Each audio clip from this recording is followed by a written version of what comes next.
Welcome to another tendon-tearing episode of Fearless TV, the program that just keeps on pushing to the limit and beyond. Coming up in the next half hour, we go back to basics BMX style with a little hardcore recreational flatland riding. Climbing gets the once over as we explore some serious new out-of-bounds territory. Wetsuits are optional. And rodeo action in the middle of a river.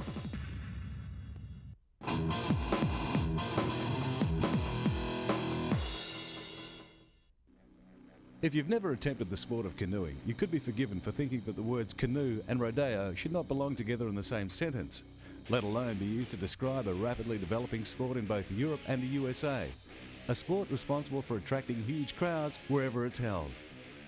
Once again, the origins of canoe rodeo require some explanation, as do many of the extreme sports derived from what is generally seen as a fairly mainstream activity. Both canoeing and to some degree kayaking have well-established footholds with outdoor adventurers around the world. And what was once a simple but essential means of travel for many native peoples on various continents has become a pastime viewed by millions, thanks to endurance events and sporting contests. Ranging from a method of travel from one point to another to fishing trips, river exploring right through to whitewater and extreme canoeing on surfaces other than water, the humble canoe has come a long way from its carved wooden beginnings.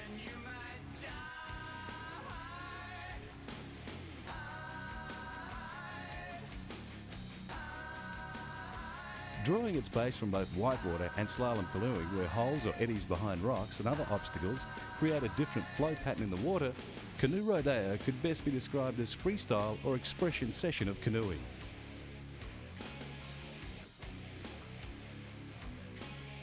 Moves such as 360s, barrel rolls, nose rides and many others feature in a rodeo sequence which must be executed in a limited time period, just like a rodeo.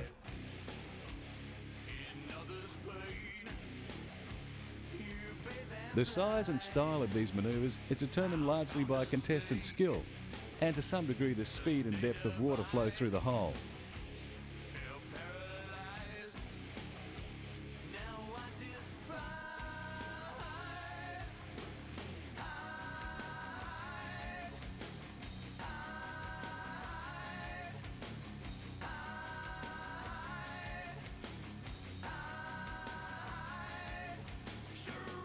Canoes used for rodeo are shorter, wider and more buoyant than slalom canoes, which also makes them more manoeuvrable.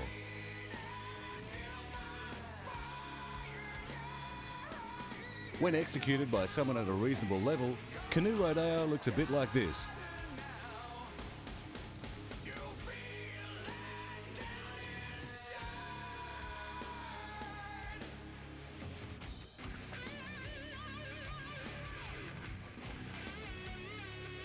And like this.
Time now to get back to basics with a bit of recreational flatland BMX.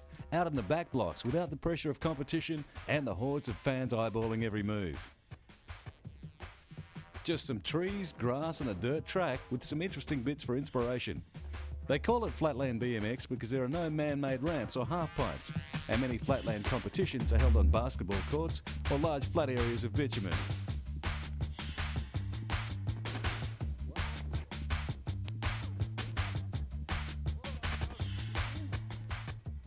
Tracks like this are the starting point for many of today's professional riders, and serves an excellent training ground as many of the tricks seen in today's competitions are perfected on the side of a dirt hill.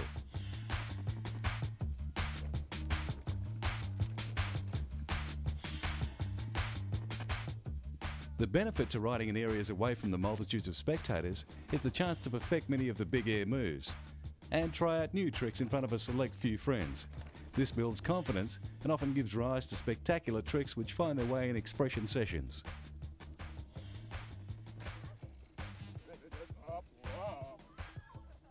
The chance to repeat certain moves over until perfected happens rarely in competition.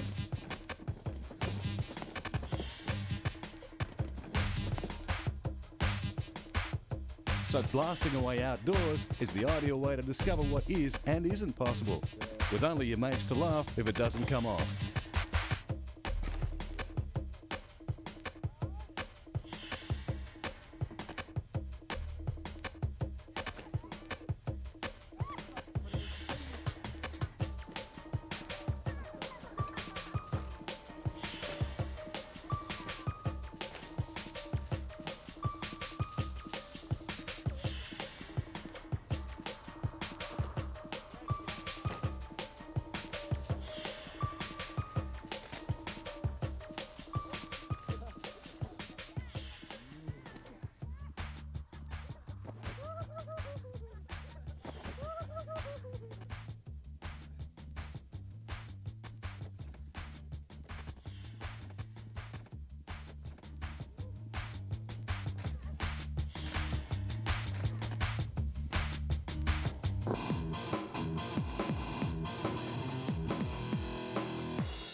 Mogul skiing has been around almost since the sport of skiing itself evolved from strapping two shaped wooden boards to your boots, and was probably one of the unavoidable byproducts of the early days in the snowfields, as natural obstacles closely resembled today's finely groomed bumps and have existed since snow first fell.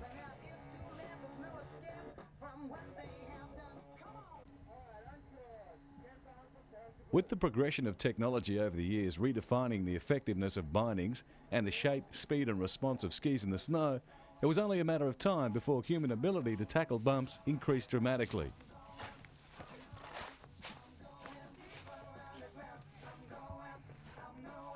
When the finer disciplines of skiing have been mastered to an expert level, such as parallel and slalom skiing, the next logical step is to test these honed skills on terrain that demands precision in all areas and the ability to pick and execute a correct line down the mountain in a split second. Go, Michael!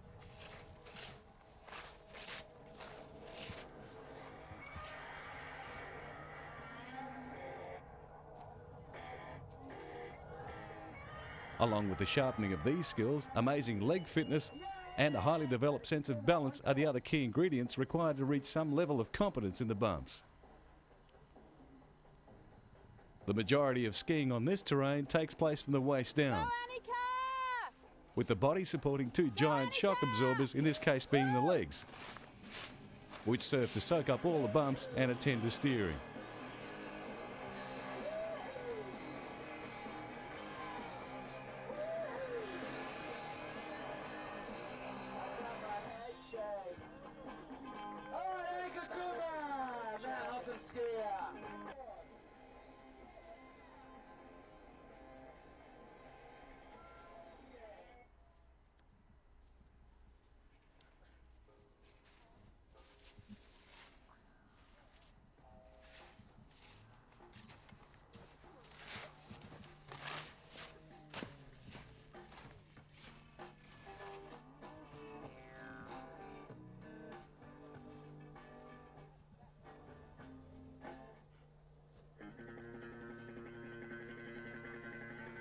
let's open up.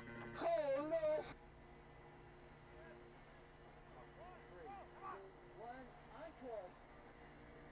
Additional speed and further tricks like airs are added by hitting the bumps full on. And launching off them, the results are pretty spectacular.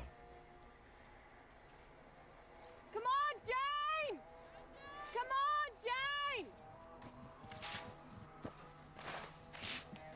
Come on, Jane!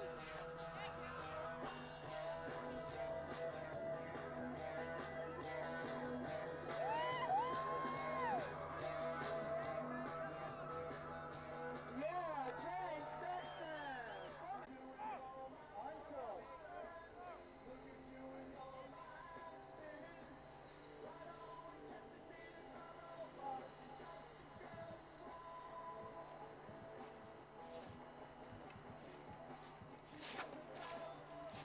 Go, B!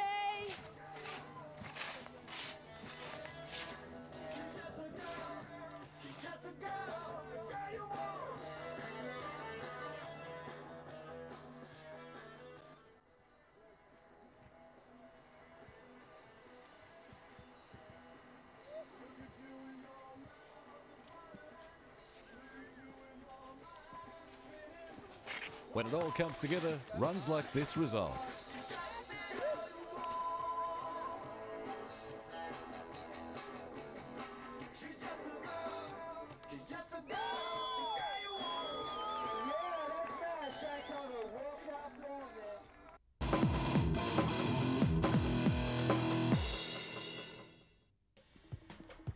Sometimes, though not very often, unless pushed, the cameraman will go to extreme lengths to get the perfect action shot, even risking a lens more expensive than the housing and his body put together. This guy found a hot spot under the double jump, and that's why he deserves our Fearless TV Play of the Day.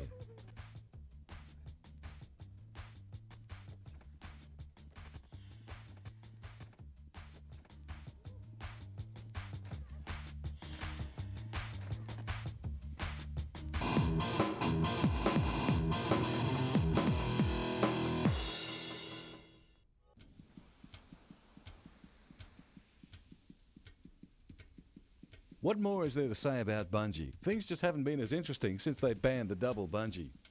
But just to keep the adrenaline high, here's some more point of view shots featuring speed, gravity, and extreme facial expressions. Keep an eye out for the camera safety strap to the right arm.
Not only are they not satisfied with searching for ridiculously impossible footholds in the slime-covered soaking rock face, these legends need to be hammered with 1,000 pounds of water per second. A bit like ice skating into a fire hose.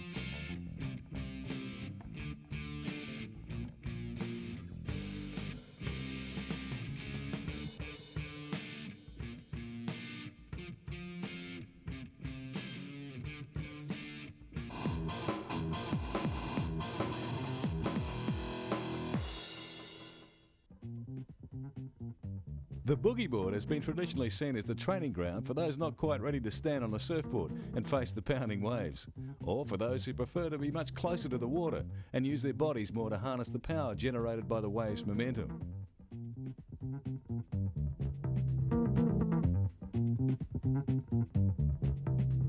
Whatever the reason for preferring a boogie board over surfing or even body surfing, it's clear the original designers never meant the equipment to be used on sand.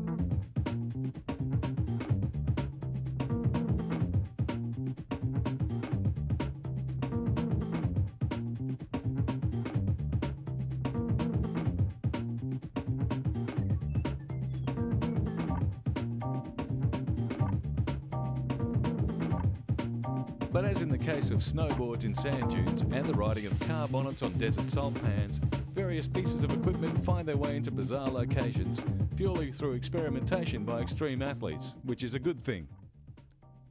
Not a good thing, however, is the waxed surface of the board, much like a snowboard travelling on sand. But there is obviously some fun to be had, and who wants to get in the way of fun? Back to a more natural habitat for the boogie board.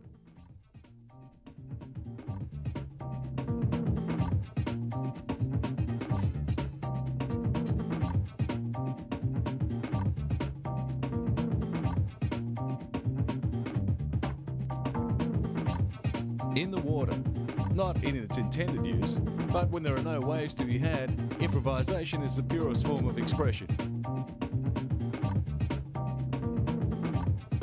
If nothing else, this demonstrates the boogie board's stability at speed, even when towed behind a boat.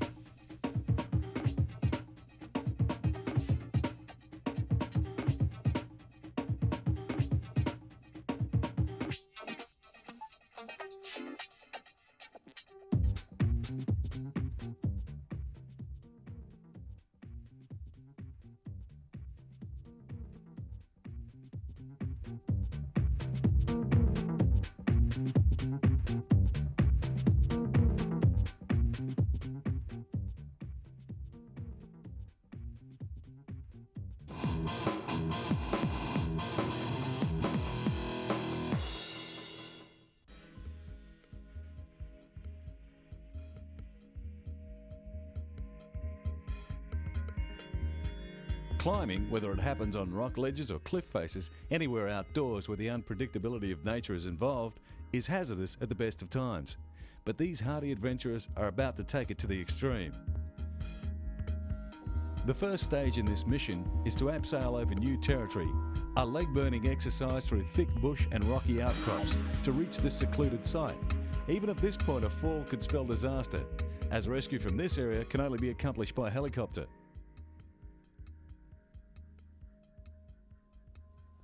Once our climbers have accessed the river, it's then a matter of reaching the source of its power, which in this case happens to be a waterfall. If you've ever experienced the adrenaline rush of abseiling, multiply that by about 3, and imagine launching backwards into the void with the added pressure of thousands of litres of water hammering in your face, attempting to speed your journey down the falls. Apart from obscuring most of the footholds, the water also increases the difficulty in dealing with ropes and other safety equipment. At least you are guaranteed of remaining cool no matter what happens. Our crew succeeded despite the odds and managed to enjoy the sheer terror at the same time.